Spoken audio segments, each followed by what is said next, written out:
Tonight, who pays for the president? The Scottish and UK governments disagree over who should foot the bill for Donald Trump's recent visit to Aberdeenshire. I mean, he came to Scotland, so Scotland should pay the money. If it benefits the whole UK, then the UK government should pay for it.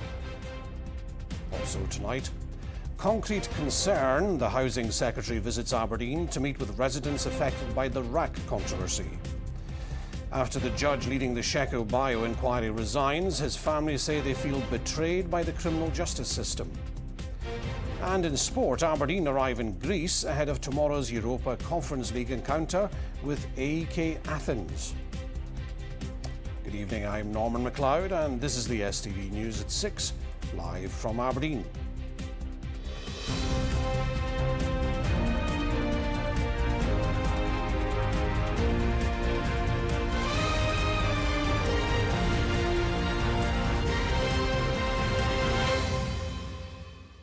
The Scottish Government has accused the UK Government of being at it in a row over the cost of the US presidential visit in the summer.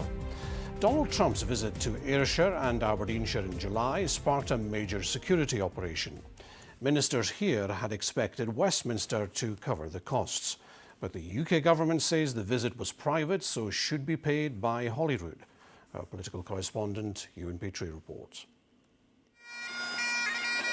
During his 4-day visit, the US President met with the Prime Minister at his Turnberry golf course. Thank you very much, everybody. We'll see you later. The pair then travelled on Air Force One and the President's helicopter to Aberdeenshire. Donald Trump also held talks with the First Minister and EU Commission President. It's a beautiful Sunday. A few weeks later, the Vice President also visited South Ayrshire. The Scottish Government argues the visits were more than just private, so the UK Government should stump up the cost. Why did they have press conferences with them? Why did they engage in international diplomacy with them if this was indeed just a private visit? So it's very clear to anyone watching that the UK Government is at it here. They know fine well that there was business conducted government to government, and they should, as a consequence of that, be paying the bill for this visit. The bulk of the bill is made up of £21 million for Police Scotland for the US President's visit, with just over £3 million for his Vice President. That covers overtime and drafting in officers from across the UK. There were additional costs for the Fire and Rescue Service, South Ayrshire Council and the Ambulance Service, as well as NHS Grampian, bringing the total to almost £24.5 million. He wasn't invited and he came to play golf, so no, definitely not Scotland to pay for it. If it benefits the whole UK, then the UK government should pay for it. He was in Scotland, so Police Scotland were responsible, therefore the Scottish Government are responsible. They'll get far more money from tourism and from everything that Donald Trump brings to the economy. Despite the high-level meetings, the UK Government insists responsibility for costs still rests with the Scottish Government. These visits by the President and the Vice President were private visits to Scotland, and of course policing is a devolved matter for the Scottish Government. The UK Government only pays for security costs when the visit is an official visit on the back of a formal invitation, and that wasn't the case this time. Policing the presidential visits has developed into a political row, one that has left officers fearing increased pressure on their own budget. Ewan Petrie, STV News.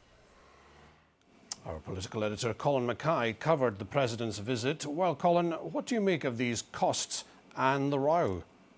This is the least surprising political row ever. There was always going to be a battle over who was going to cover the costs of policing the President's visit to Scotland. It was much more than a flying, much more than a whirlwind visit. This was the travelling court of Trump coming to Scotland, where he met other political leaders on his terms. The President of the United States of America, as you heard in Ewan's report there, inviting the President of the European Commission, inviting the Prime Minister of the UK to come and see him on his turf at Turnberry. And all this came just a year after 2 attempts on the President's life. So it was always going to be an enormous policing operation. 3,500 officers each day of this. And I was at Turnberry and I saw the heavily armed police presence there, soldiers on the roof of the hotel.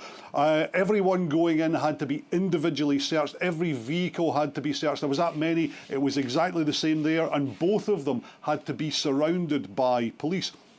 Both governments were involved. The Prime Minister and the First Minister both had dinner with Donald Trump at many, and this is one bill that I think they probably should split, because if they don't, this argument will just carry on and become another election row. And ultimately, Police Scotland can't be left. They can't afford to carry the cost of this.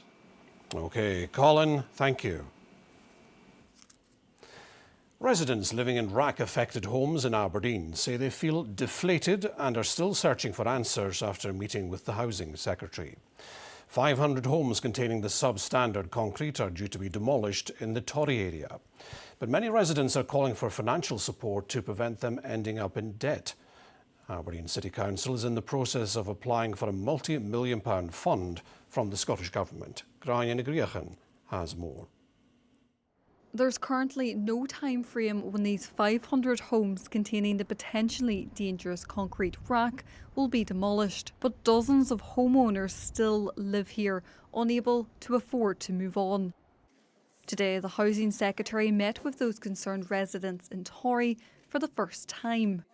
£42,000 was the financial hit. However, it was either the hit of £42,000 and my home, or the hit of my job and my livelihood, or the hit of my health and well-being.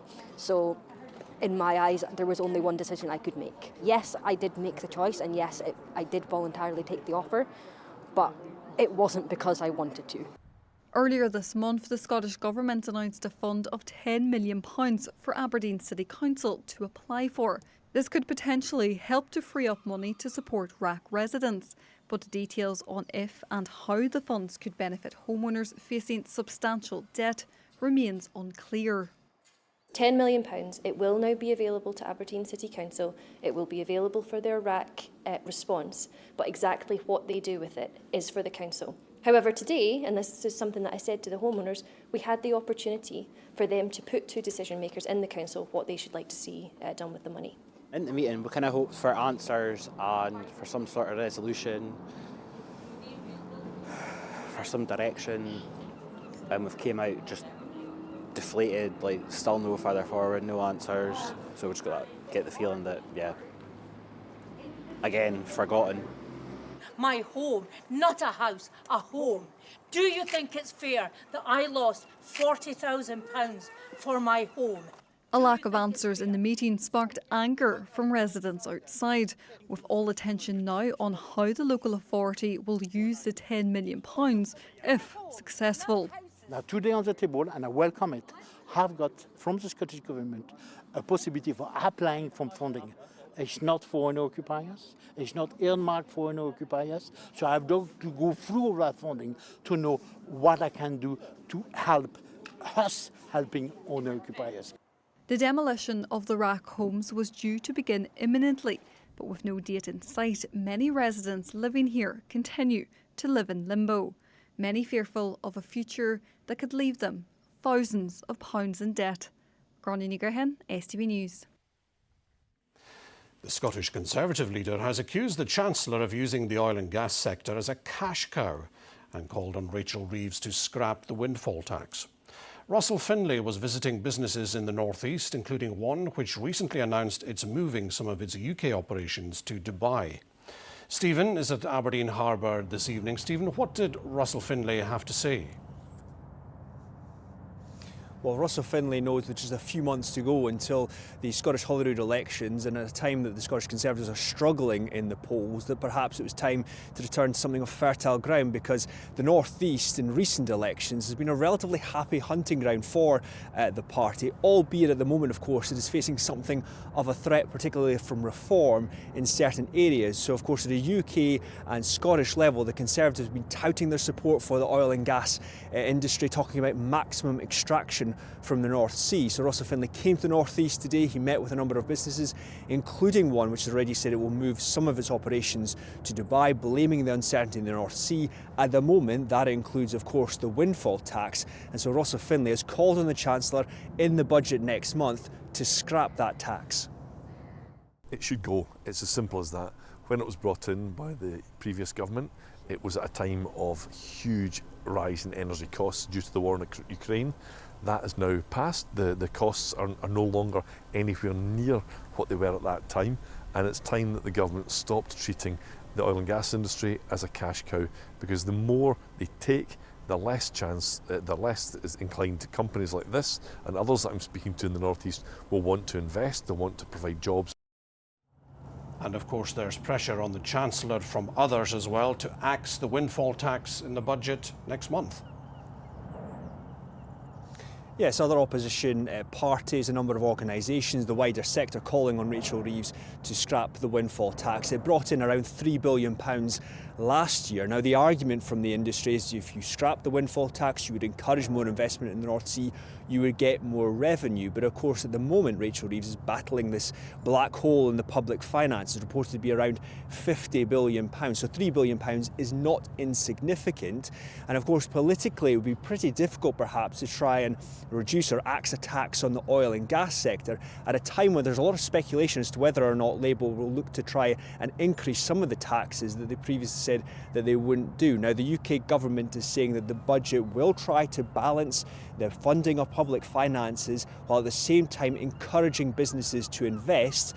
Let's see whether or not that extends to the oil and gas sector next month in that budget.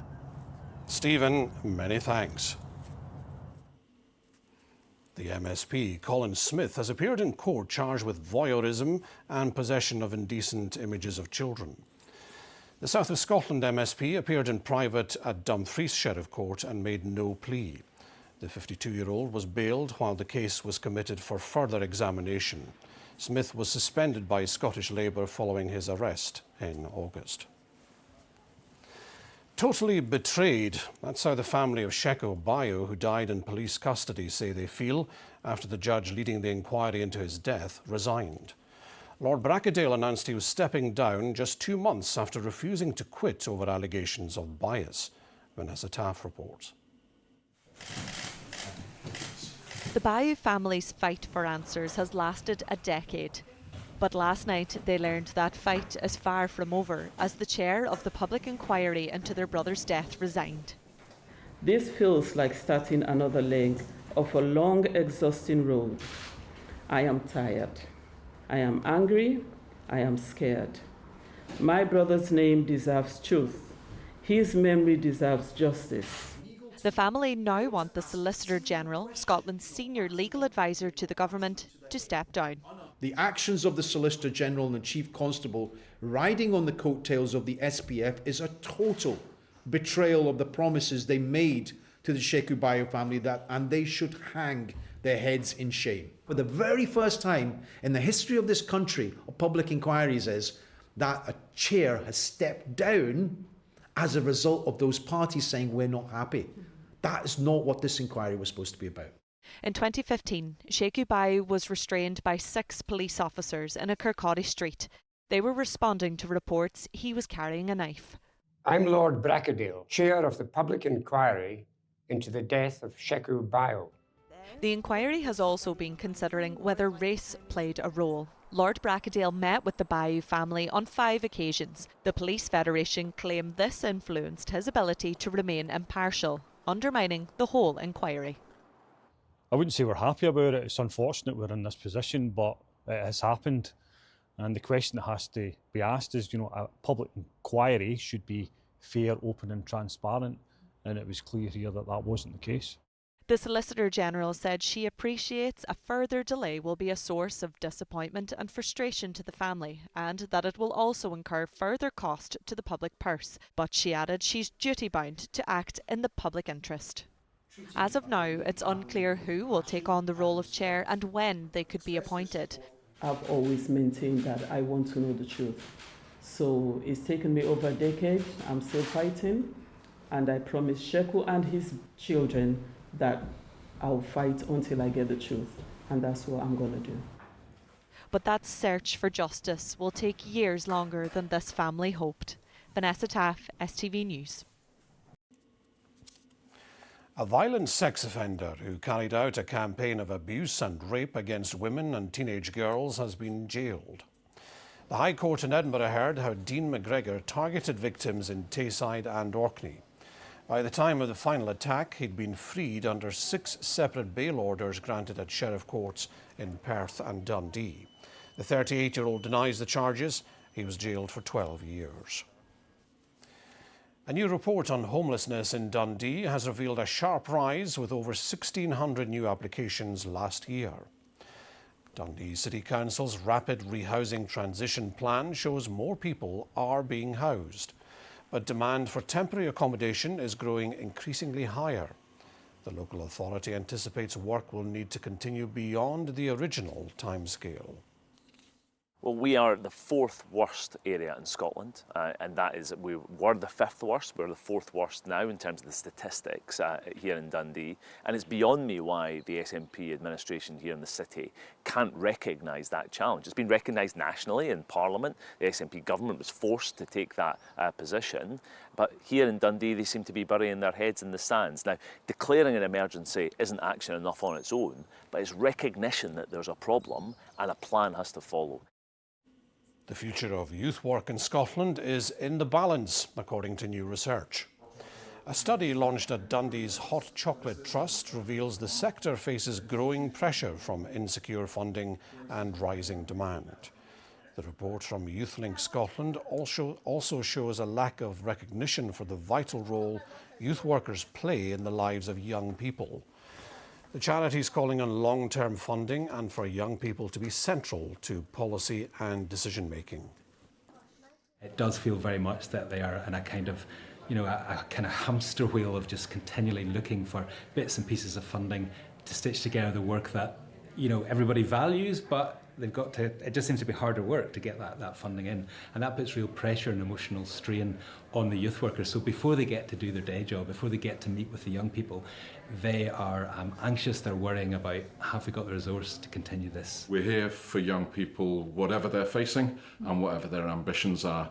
And that enables us to be really responsive and therefore really effective as we journey with them through the years.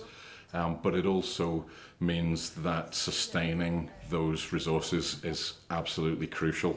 And as I say, harder than it's ever been in the 30-odd years that I've been doing this. Now, Christmas may be more than 2 months away, but preparations are well underway for Dundee's event programme over the festive period. The Christmas light switch-on is returning on the 16th of November, followed by the Dundee Hoolie on the 30th.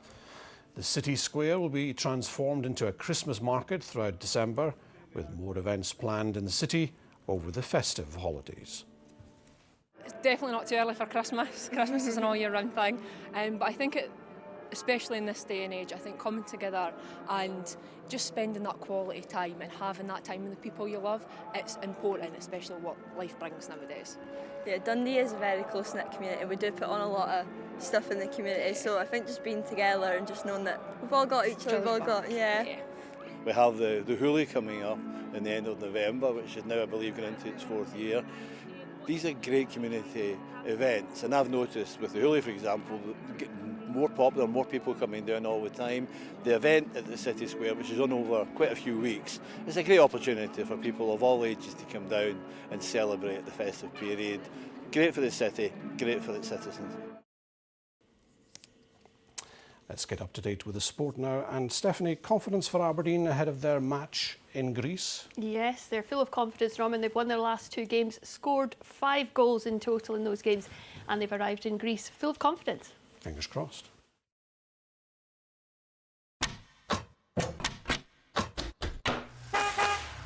Your window to sport. C.R. Smith sponsors STV Sport. A very good evening to you. Yes, Aberdeen have arrived in Greece ahead of tomorrow's Europa Conference League encounter with AEK Athens. Well, Don's boss Jimmy Tillene says he's out to use the energy the Pittodrie side have created in their recent league performances.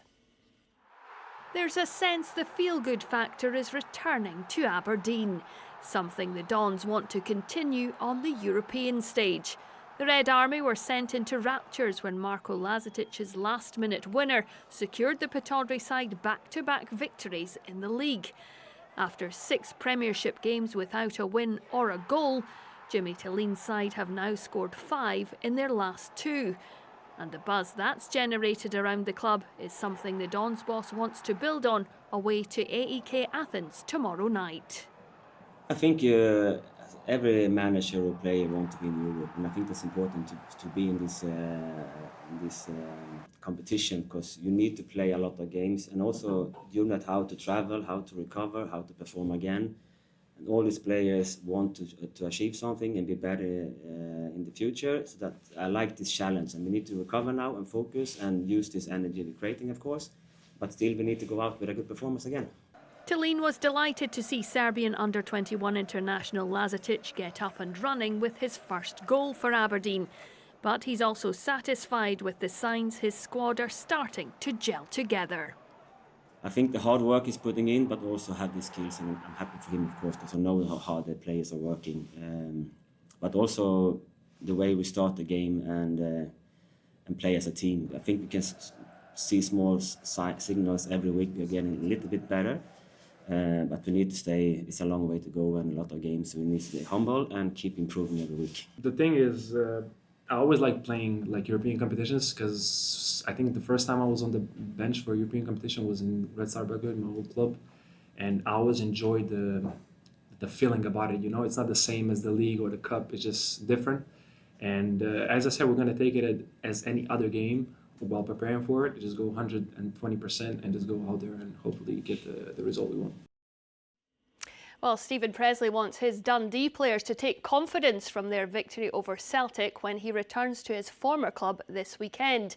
The Dark Blues travel to Falkirk, hoping to build a run of form after Sunday's win. With more, here's Fraser Nicholl.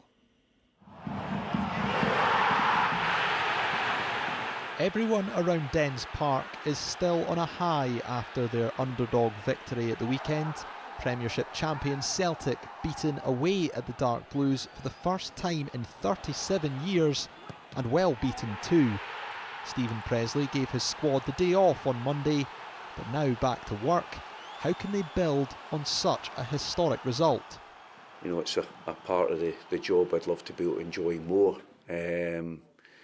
But unfortunately we have to reset and go again, and you know, it's obviously a really important result for us. You can see the confidence gained in the players, but now we must demonstrate that we can take that confidence and that type of performance into the next game. The side travel to Falkirk on Saturday, with goal difference the only separation between the sides as the table stands. But the man in the D's dugout knows the challenge awaiting them only too well, after previously managing the Bairns 15 years ago. He was a very emotional young manager, a manager with exceptional drive and determination and very passionate on things. I've not lost a lot of those things, but I'm far more controlled than I was as a young manager. I really enjoyed working with the board there. I hope that I eventually built a good rapport with the support. So I'm looking forward to going back.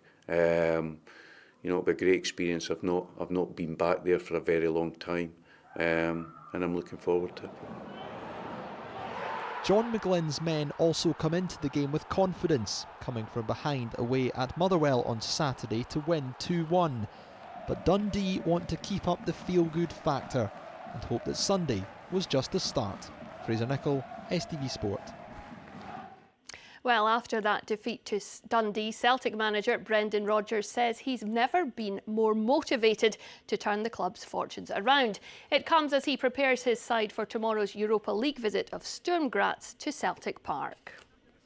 With the greatest respect to Dundee, and I would never expect a Celtic team to go and lose, and that's what I've always felt about here. You know, we were talking 6 months ago about challenging at the latter stages of Champions League. So and now we're losing these types of games. So I'm super motivated to do the very best that I can for this club, and that motivation is burning inside to be able to do that. Meanwhile, Rangers are in Norway ahead of their Europa League match away to Brann tomorrow night. Danny Roll's squad trained in Glasgow earlier before flying out. Ahead of the game, Chairman Andrew Kavanagh has backed the quality of the players signed by Rangers in the summer. And that's all the sport from me for tonight. I'll be back tomorrow.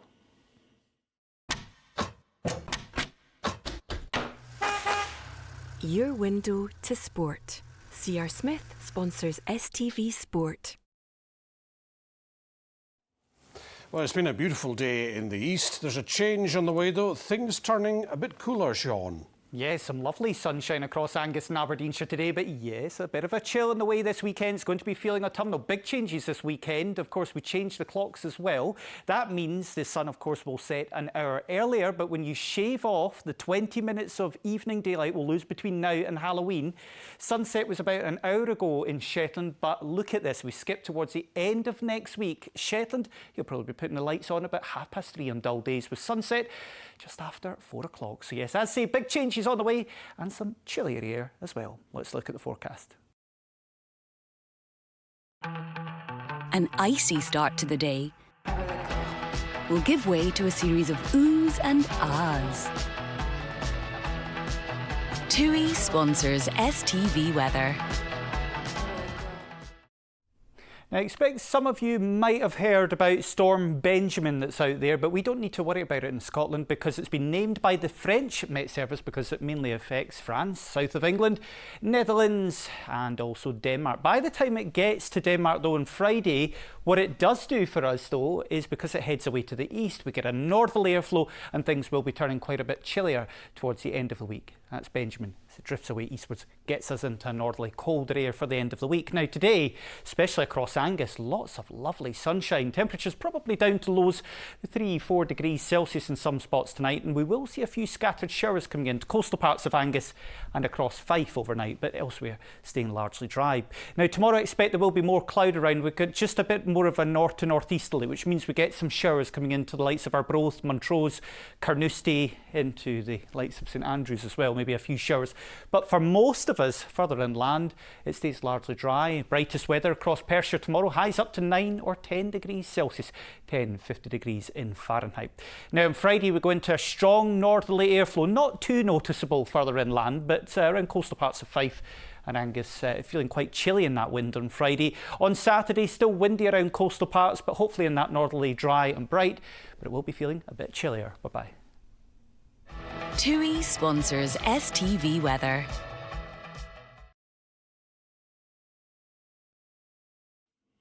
That's all we've got time for. I'll be here again with the late news at the slightly later time of 25 to 11. Have a good evening.